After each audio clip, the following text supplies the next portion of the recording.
Aksyon Radio! Aksyon! Radio!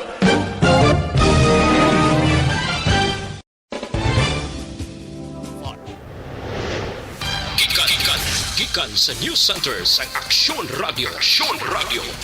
Yari ang mga nagapangulang nga balita sa syudad sa Bacolod kag probensya sang Negros Occidental. Mga balita lokal, nasyonal, sa Aksyon Balitang Bayan. Numero 1, Aksyon Balitang Bayan. Numero 1, two-time kapisanan ng mga broadcasters. Golden Dove nominee for Best Provincial Newscast. Aksyon Balitang Bayan. Numero 1. Aksyon Balitang Bayan. Numero 1. Kagkaroon ang inyo News Team.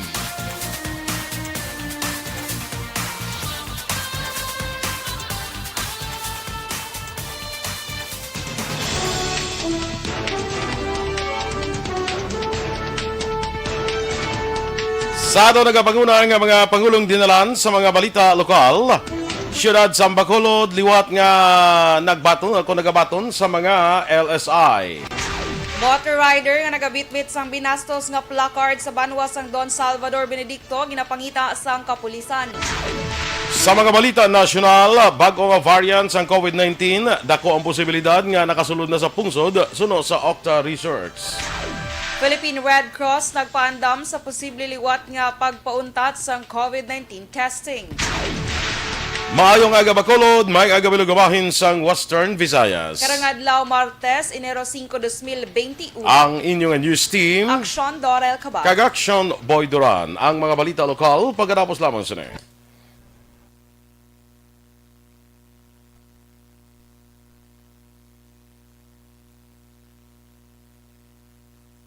Good morning liwat sa aton nga mga naga-monitor sa Facebook. Ano kan iso mga pizza 5, no? Yes. Kalimang adlaw sa bulan sa tuig. Ang kuan gali no ang ano gani panagni ang inablang sa Manila blang ng itom nga Nazareno bla. Way gali. Wala gali sila guro kuan no, wala sang para sa nagligad blang matinuig no. Subong ni perte na tani mga balita damo no, pero way gid guro no. Perte ng preparasyon sa kapulisan, handa na ginabulubanta mga amuni na. So wala guro sang prosesyon subong no. Wala. Ano ni panahon na translasyon no. Sige, good morning sa kay Alex Monteza, Robert Roma, maayong aga. Antoinette Pilyado. Hello kuno kay Dodoy Arlie Pilyado sa Lacanlota kay Anola Pilyado sang UK from Canada. Guillermo Gimo Clarito. Sa kay RR Montua Rehinio. Ano niya gani ka na? Maayong aga sa unang abayin sining programa nga amon gid ginhigugma. Bayuhan na agud magpino kay ihamalta ang mga balita. Balita nga kamaturan kag preska kaangay sang kapreska ni Dorel nga akon kasimanwa. Akala. Tibilis ko to So fresh from the photo isda. Bonggahan ko sang ihamalta na siya. Gutom-gutom. Gid Black Boy. Isda ba? Ditayla Taylor, may agaman, and Happy New Year dra sa imo. Sakay Ping Loha, Ping, good morning and Happy New Year sa imo. Sakay Maria Luisa Melos, Luing, good morning dra and thank you for always watching. Dionisio Telebrico, sakay Mon Lisay. Great man ni Robert Roma sa Pingping kay Pingping sa Kapihan. Binong 70 maing agaman dira kay Doyanong Doy good morning sa imo. Renan Payongayong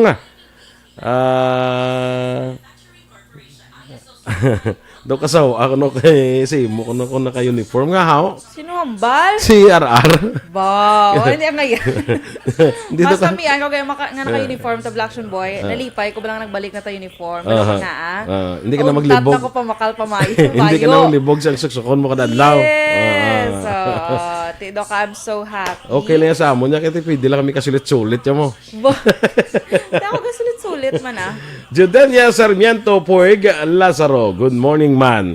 Nga ka sa wow, do ka ngayan lang gid kay Kaya Dorel. lang sa kanan. Tawa ba kung ark, mamungos ko. So, kung kinaabtan, sa tayo ka pamungos. Yun ka na gid niya Miss Violator ka kuno. Kala, isang violator.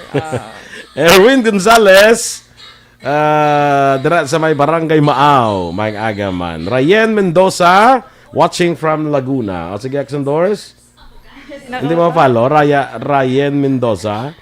Madeline. Ryan. Kaya rin na siya. Sige. Si Madeline Hordan, good morning man kay Naval Gumban. Mayong aga sa inyo tananda sa Negros. Ako si Ronaldo Naval from Silay.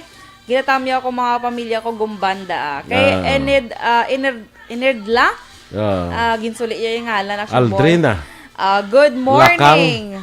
Diyan sa mga Escalante ko no Lakang family. Robert Roma sa Isabela watching siya. Kay Alagad Kevin Henry, good morning mga idol action. Good morning Sir Boy and Ma'am Dorel. Guapa and good morning Hinubanons. To God be the glory. Mayong aga taga Hinubaan. Kag sa Alagad Radio, the Action Boy. Correct. Kaya Alex Montesa, twin, 3 kings are coming, Papa Boy and Miss Dorel. Color wed, madinugoon gid ni nga adlaw. Hanutan na ang mga maalom nga balita. Madalom ko na. Oo. Anong coming ang 3 kings nga? Nag-3 kings na. Sa Domingo, no? Oo, Domingo. Oo. Sige. Standby na sa aton nga mga balita lokal.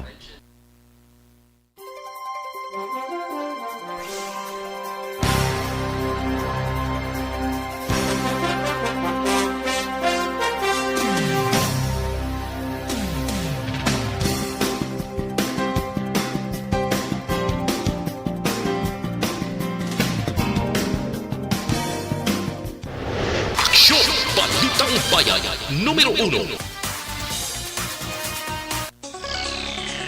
Action Radio Philippine Standard Time, las 6:08 sa detalye na sa aton mga balita lokal. Umpisa kahapon nga adlaw Enero 4, liwat na nga nagbaton sang locally stranded individuals o kon LSI ang siyudad sa Bacolod. Ini matapos nagtakop na ang moratorium halin Enero 20 o na Disyembre 21, tubtob Enero 3 tuig 2021. Sunod kay Councilor Cindy Rojas, chairs ang action team on returning non-OFWs. Disyembre 24 sang nagligwa ang mga quarantine centers sa syudad, rason nga mga frontliners ang natagan sang napulo kadlaw nga pahuway. Dunga pa ni Rojas, may mga repair na nga ginapatigayon sa mga quarantine centers sa syudad. Kahapon nga adlaw may yara sang duha ka flight nga nag-abot sa Bacolod Silay Airport. Samtang ginuhulat pa ni Rojas ang impormasyon kung may ginapaabot nga biyahe sang barko padulong sa syudad. Ginapatuman sa gihapon sang LGU ang protocol sa mga LSI lakip na ang swab test kag maga-home quarantine kung negatibo sa COVID-19 tubtob nga matapos ang 14 dias. Ginapangita karon sang Don Salvador Benedicto PNP ang motor rider nga nagabitbit sang placard kag nakasulat ang tinaga nga pakighilawas baylo bugas. Suno kay Police Lieutenant Ignacio Javier Jr. Luyag sang otoridad nga pasungkaon ang duha nga nakasakay sa motorsiklo. Agud atubangon ang ilan nahimo nga kabastusan sa mga banwa. Dugang pa ni Javier ginadumili ang pagbastos sa DSB kag kun maglagaw kinahanglan ang respeto sa lugar. Samtang ginwasak sang PNP upod ang presensya ni DSB Mayor Marcelin de la Cruz ang 4 kasako sa open pipe ukon na tambutso nga nakompiskar gikan sa mga riders. Patag pa sang hepe may lokal nga ordinansa ang DSB nga nagadumili sa mga motor nga tuman kagahod ang tambutso. Ginstrikto man nga ginpatuman sa otoridad ang pagpanakop sa wala sang lisensya kag rehistro nga mga motorista. Disiplina naman ang kinanglanon sa mga pasaway nga riders para hindi maapektuhan ang maayo at intuyo sa mga motorcycle clubs sa probinsya sang Negros Occidental. Ini ang pahayag sa tagpamuno sang Negros Occidental Highway Patrol Group kasunod sang nag-viral nga litrato sa din may mga bitbit nga karatula o kung placards ang angka sa motorsiklo nga may mga binas o kung bastos nga mga tinaga nga nasulat. Sunod kay HPG Head Police Captain Robelito Mariano, ginasuportahan sang mga kapulisan ang kausa sa mga motorcycle clubs apang siguruhon lamang nga wala ini ginaimpunan sang kalainan. Nagapati si Mariano nga hindi dapat pag-itolerar ang kaangay hilimuon para hindi maapektuhan ang mga maayong riders. Naobserbahan man ni Mariano nga may pila ka mga riders nga nagapaindis-indis sa dalanon pagi sa balasig nga pagpadalagan kag exhibition bisan nga yara sa National Highway. Nagpanundom si Mariano sa publiko nga sundon ang standard speed limit para malikawan ang aksidente sa dalan. Ginapanawagan sa Negros Occidental Highway Patrol Group ang mga opisyales sa mga motorcycle club sa probinsya nga magpakig-angot sa ila talatapan agod makapatigayon sang reorientation may angot sa kampanya nga disiplinadong driver. Suno kay Negros Occidental HPG Head of Police Captain Robelito Mariano, nagadamo ang mga riders nga nagalapas sa layi sa dalanon.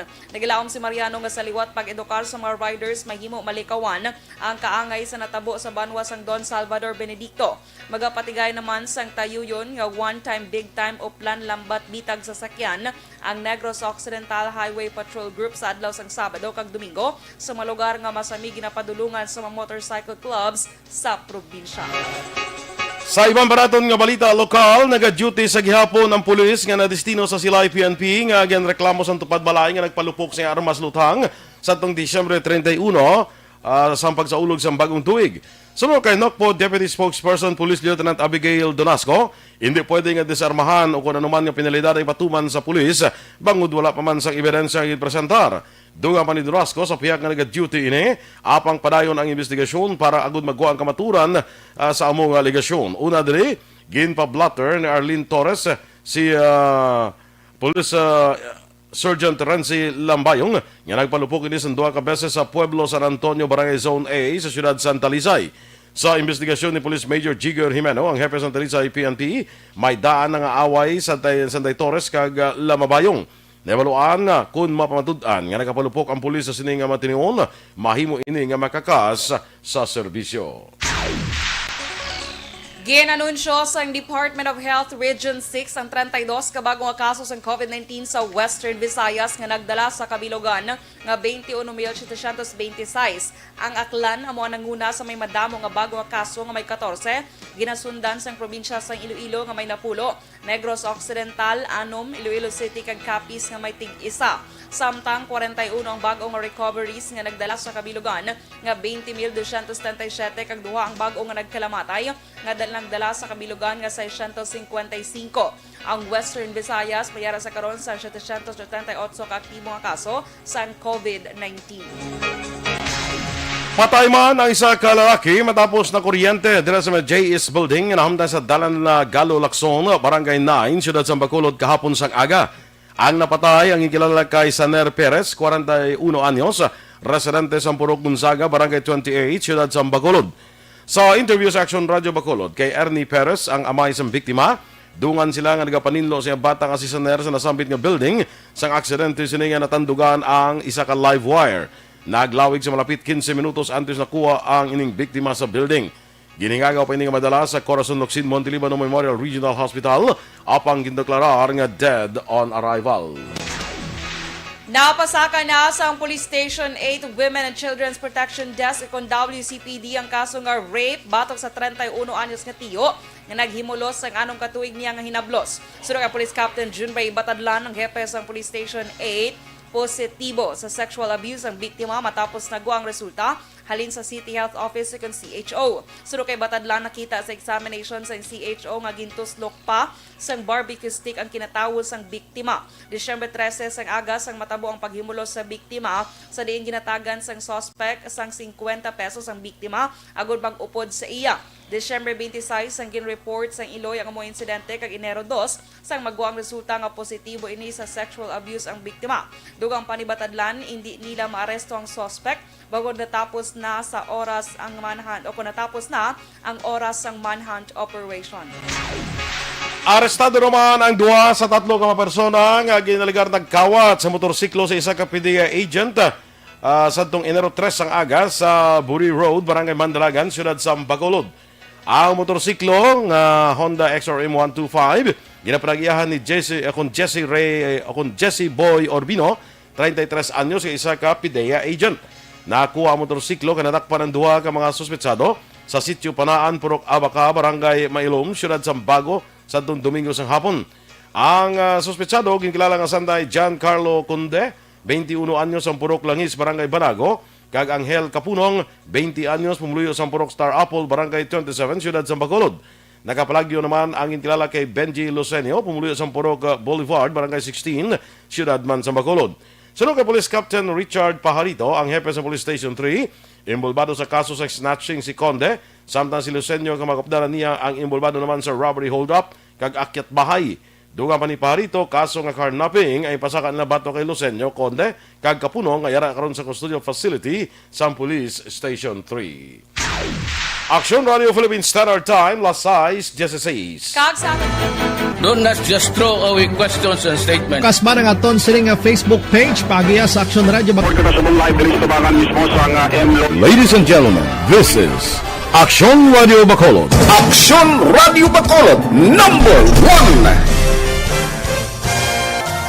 Nagpanguna ang Aksyon Radio Bacolod sa pinakaulihing survey sang Nilsing nga kakuha sang commanding radio station share para sa fourth quarter sang tuig 2020. Kami nagapasalamat sa aton mga kaaksyon sa padayon nga pagsalig kag pagsuporta. DYEZ Aksyon Radio Bacolod number 1 with 40.10% radio station share. Number 2, Bombo Radio, 38.70%. Number 3, RMN Bacolod, 14.50%. Aksyon Radio Bacolod, number 1. During this crisis, the result of the survey proves that Action Radio Bacolod serves the public best and will continue to give you the best broadcasting activities. Madamo nga salamat mga kaaksyon for making us number 1. Aksyon Radio Bacolod, number 1. Do not just throw away questions and statements. Kasma ng aton siling nga Facebook page pagiya sa Action Radio. Ladies and gentlemen, this is Action Radio Bacolod. Aksyon Radio Bacolod, number 1. Nagpanguna ang Aksyon Radio Bacolod sa pinakaulihing survey sang Nilsing nga kakuha sang commanding radio station share para sa fourth quarter sang tuig 2020. Kami nagapasalamat sa aton mga kaaksyon sa padayon nga pagsalig kag pagsuporta. DYEZ Aksyon Radio Bacolod number 1 with 40.10% radio station share. Number 2, Bombo Radio, 38.70%. Number 3, RMN Bacolod, 14.50%. Aksyon Radio Bacolod, number 1. During this crisis, the result of the survey proves that Action Radio Bacolod serves the public best and will continue to give you the best broadcasting activities. Madamo nga salamat mga kaaksyon for making us number 1. Aksyon Radio Bacolod, number 1. Good morning na sa kay Aldre Dagia. Ginagreet niya kano ang pumuluyo sa Binicuel, Kabankalan. Joe Baral, maing agaman. Sa kay Alicia Guanzon, dira sa San Enrique. Good morning. Gingging Arroyo, maing aga. Amigo naton Ricky Malala. Good morning man. Kag sa kay Weng Lim Morales. Weng, good morning dira sa inyo. Kag sa kay amigo naton bala Ronnie Vega, maing aga sa imo paring Ronnie. Good morning dira kag kay Councilor Cindy Rojas kag Bobby Rojas. Good morning. Joe Baral, Inday Bodiday Cuba. Sa kay Diana Perez, RR Montua Reginio, ang kalendar ko. Kadto kadigani. No? Ay, kakagapo. Nang ba ibiling ko lang kay Rudney bala sa dalom. Wala ako galing may nakita tong Rudney sa dalom. Kasi na? Rudney. Rodney? Dahil lang bilin sa kay Kwan, kay Nelsie. Nelsie man, Nelny. Nelny gali o Nelny Realista. Ara lagi na si Perot Pro. Dahil mo lang ibilin. Hindi sila kilalahay ng duwa. Ate Diba, pa pangilalahon niya ano? No? Ibilin mo sige lang, da, natondra ka lang sa nagakape das dalom. Sige lang, tawang ko lang karong kung base ara man si Rudney. Galing ka wala lang kami nagtimingan na yung action. Okay. Correct? Sige. Sige. Sakay Naval Gumbano gina ka-fresh ang aga, ma'am. Bagay ka kuno sa imo uniform. Sino hambal? Si Naval Gumban. Salamat. Nabaguhan lang guro si RR. Kasi syempre, pero may taga-civilian. Or ba si gusto ilang pangayoon ng uniform mo? Kalain. Mon Lisay sakay MB Garzon. Nick Alit III. Happy birthday lang da kay Kokoy Alit sa Murcia. 41st birthday niya halin kay Loli Alit.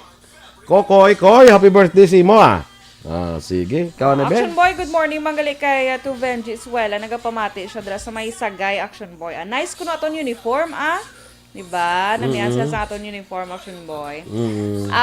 Di ka to ganilas nagwasa? Si Nick Alit. Nick Alit. Okay. Kay Ma'am Vanessa Mayo, good Monday afternoon dra sa imo sa may Minnesota. Kay Miss Heaven Heaven, good morning. Selbert Haralba Senior, good morning kay Selbert Haralba. Ginag-greet niya yung Nagagaling Kay Tito Edwin Pantaras, Tito in Action Eden, good morning. Happy New Year, gid. Kay Hola Garcia or Jola Garcia, good morning. Kaisa ko na. Pakaisa ko na. So, Jola o Hola? Jola, okay. Si Ma'am Cory Vidaha, araman siya. Rizali, good morning, pre ko, no? Ay, mare ko na mo. Yes. Kaya Miss Kelly Jelly, good morning, Action Boy and Action Doral. Happy songs, mga ka-action. And sa iya ko no family sa Barangay Pandanon, DSB, kag kay Mr. Beboy Villasor of CMO Sector Bacolod. Watch always ko dra sa may USA siya, Action Boy. Anong happy songs man? Kasi ibla Happy Tuesday. Kasi happy sa mga ka-action. Kasi ang songs ta, wala. Hambal ni RR mo tuwa, a year ago, may natabo man ko sa Cadiz ng kabastusan yung placard. At yara na sa mga kabalan. Dumdum ka to so, nasa dinagsa to bla? Oh yes, of course, Action Boy. Kaya June Ceballos, good morning, Action Boy, kag Action Dorel, monitoring from Hacienda Teresa, EB Magalona, keep safe always. Thank you. Kay Sir Binong 70, mayo lang ko nga pag-monitor. Kay Richard Pastora, Action Boy, Sang Payaw, Binalbagan. May aga, taga Binalbagan. Kay Sir Noel Amar, good morning. Miss Judy Dunn, mayong agaman. Kay greet niya ko no si Kokoy Alit, happy birthday! Ginag-greet ni Nick Alit, Action Boy. Happy birthday, Kokoy! Alit. Kay Action Boy, ginag-greet ka ni Sir Gary Lake, good morning ko, no? Good morning, Sir Gary! Kaya pa rin George da, morning man Yes. Joseph Pacifico, good morning, watching live from Mayor's Office kuno sa San Enrique, Action Boy. Mayroon na pagpamati. Okay. Standby na kita sa aton nga mga balita national.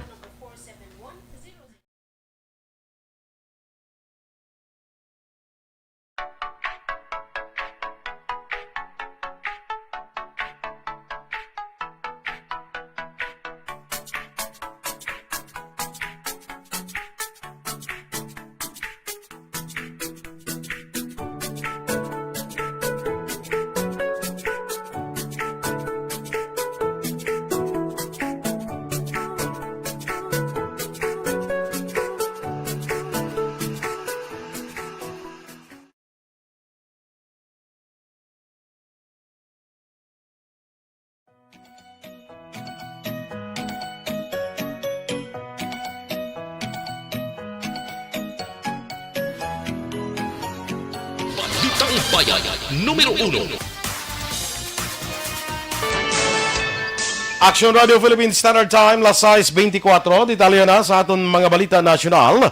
Dako ang posibilidad nga nakasulod na sa Pilipinas ang bagong variant ng COVID-19 nga una nga na-detect sa United Kingdom. Ini ang ginpahayag ni Guido David, researcher gikan sa Octa Research Group. Sunod kay David, hindi lang ini ma-detect sa karon sa pungsod bangod wala pa sang may ginapatigayon nga genome sequencing sa tilikdan nga bulan.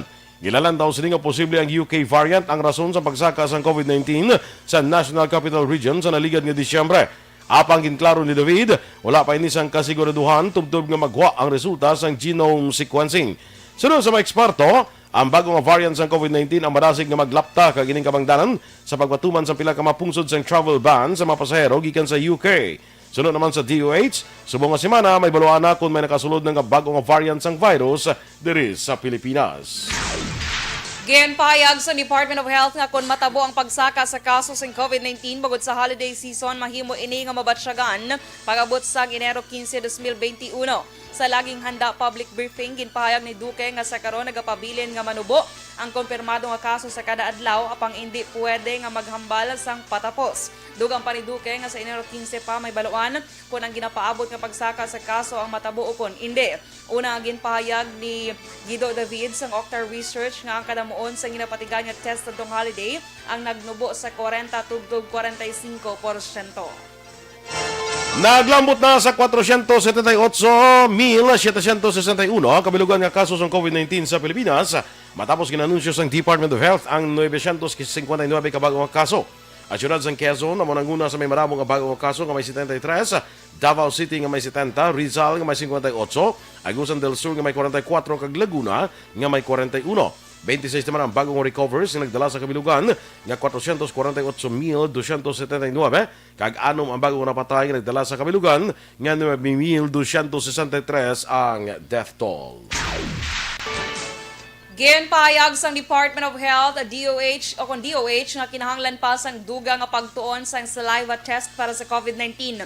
Ginatumod ni Health Undersecretary Maria Rosario Vergere nga suwestyon sa Philippine Red Cross o PRC nga gamiton ang saliva test para sa COVID-19 bilang alternatibo sa RT-PCR test bangod nga ini ang mas barato kag makahatag sang madasig nga resulta. Sunod kay Vergere, ang rekomendasyon sang DOH ginpasa na sa PRC sa Nobyembre 20, 2020 nga ginlakipan sa duga nga pagtuon pagpasaka sa kadamuon sang partisipante sa trial kag pag-secure sa approval sang Food and Drug Administration para sa saliva testing kit. Nagpaandam naman si Philippine Red Cross Chairman kag Senator Richard Gordon nga mapilitan naman sila nga ipauntat ang ginapatigan nga COVID-19 swab test para sa gobyerno kung mapaslawan liwat ang Philippine Health Insurance Corporation nga bayaran ang utang sini sa ila. Sunod kay Gordon, sa karon naglambot na sa 762.8 milyones pesos ang utang sa PRC sa PhilHealth. Nagalaom naman si Gordon nga gilayon nga magabayad ang state health insurers ang katunga man lang sa utang sini sa labing madaling panahon para malikawan nga magdako liwat ini sa tubtob sa 1 kabilyon kaangay sang nagligad nga tuig. Nagsugot na ang Presidential Security Group o PSG nga maghatag sang listahan sa ila personnel nga nabakunahan sa unregistered COVID-19 vaccines. Sunod kay Health Secretary Francisco Duque III, ang ahensya nagpangayo sang listahan sa tuyo nga mamonitor ang adverse effects ng vaccine sa ikaing lawas sa mga nagbaton sini. Duga pa ni Duque, nakigsapol siya kay Defense Secretary Delfin Lorenzana kag PSG Commander Brigadier General Jesus Durante III nga nagresulta sa nasambit nga kasugtanan. Samtang target nga matapos karon nga semana sang PNP Internal Affairs Service ang proseso sa kaso administratibo ang ginapakatubang ni Police Master Sergeant Jonel Nuasga. Sunod kay PNP Chief General Debold Sinas, ginapaabot nga sa adlaw sang Lunes masunod nga semana, mayara na sang resolusyon sa kaso. Doon pa ni Sinas, si NCR Acting Director Brigadier General Vicente Danao amo ang magdesisyon kung sundon sila ang rekomendasyon matapos ni Sinuasca ang yara pa sa idalom sang jurisdiksyon sang NCRPO. Patay na sang nadiskubre nga ng 23 anyos nga flight attendant pagkatapos sang New Year's party kaupo ng iyang mga abyan sa isa ka hotel sa Makati City. Ginkilalang biktima nga si Christine Angelica Dacera, residente sang Barangay San Isidro, General Santos City, South Cotabato. Sa investigasyon sang kapulisan, las 12:30 sang kagahon sa Enero 1, sang nag-check-in sa hotel ang biktima upo ng katrabaho kag mga abyan sini, ago di celebrar ang bagong tuig. Pag-abot sang las 10 sang aga, isa sa mga abyan ni Dacera ang nakabugtaw kag nakita ang biktima sa bathtub sa paghagop o kon paghangop nga tulog lamang. Iya ini ginhabulan kag nagbalik man sa pagtulog. Las 5 sang hapon na sang gin-report ang insidente kag nagwa sa cursory examination ni Dacera nga may labhag ini sa hita kag tuhod samtang ginahibalo pa kon bala biktima sang paghimulos o kon gang rape ang biktima.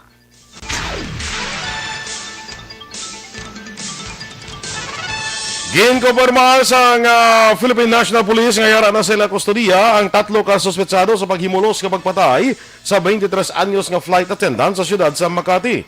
Ang mga suspetsado ginkilala nga sa John Pascual de la Serna III, 27 anyos, Romel Daluro Galido, 29 anyos, kag John Paul Reyes Salide, 25 anyos. Ang 3 nagapatubas ang kasong rape with homicide ngayon pasaka sa Makati City Prosecutor's Office. Sunod kay PNP Chief Police General Debold Sinas, ang siyam ka persona nga nakaupod sang biktima ang ikilala kay Christine Dacera sa pagtira sa Makati Hotel ang napangita sa karon sang kapulisan. Ang mga atlars gikilala nga Santa Gregorio Angelo de Guzman, Louis de Lima, Clark Jezreel Rapinan, Ray Ingles, Mark Anthony Rosales, Jamer Cunanan, Valentine Rosales, kag isa kang kilala kay Ed Madrid, kag isa kang kilala lamang kay Paul.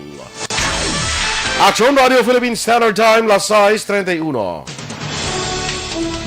Inyong ipamatian ang aton mga balita diri sa Aksyon, Balitang Bayan numero 1. Good morning, anay kay amigo naton Roberto Juan Bolgallo dira sa Las Vegas, Nevada. Kag kay Susan Jaime Allen dira sa Houston, Texas. Standby na sa Aksyon Report, second portion ng Aksyon, Fred Salanga. Balikay kita sa atong dugang mga balita sa Aksyon Balita Morning Edition o pudyapon sa inyo News Team. Aksyon Dorel Cabato. Kag Aksyon Boy Duran, una sa balita, una sa aksyon, sa Bacolod Aksyon Radio.